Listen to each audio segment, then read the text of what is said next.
செய்தியை பார்க்கிறோம். சேலத்தில் வீட்டின் பூட்டை உடைத்து 56 சவரன் தங்க நகை மற்றும் 95,000 ரொக்கம் கொள்ளையடிக்கப்பட்டுள்ளது. நரசோதிப்பட்டியில் வசிக்கும் சிட்கோ இணை இயக்குநர் சிவகுமாரின் வீட்டில் இந்த திருட்டுச் சம்பவம் நடைபெற்றிருக்கிறது. கூடுதல் தகவல்களோடு செய்தியாளர் கோகுல் இணைந்திருக்கிறார். அவரிடம் பேசலாம். கோகுல், இது குறித்த விவரங்கள் என்ன?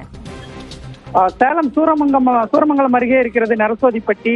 இங்கு வசித்து வருபவர் சிவகுமார். இவர் சேலம் மாவட்ட தொழில் மைய இணை இயக்குநராக பணியாற்றி வருகிறார்.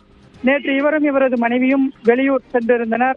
இந்த நிலையில் நள்ளிரவில் வீட்டிற்கு வந்தபோது வீட்டு கதவு உடைத்து வீட்டில் வைத்திருந்த 56 சவரன் தங்க நகைகள், ரொக்கம் 75,000 மற்றும் உண்டியலில் இருந்த ரூபாய் 20,000 திருட்டு போனதை கண்டு அதிர்ச்சி அடைந்தார்கள். இது குறித்து சூரமங்கலம் காவல் நிலையத்தில் புகார் அளிக்கப்பட்டதை தொடர்ந்து போலீசார் கைரேகை நிபுணர்களுடன் விசாரணை செய்து இந்த திருட்டு சம்பந்தம் தொடர்பாக சூரமங்கலம் போலீசார் விசாரணை செய்து வருகிறார்கள்.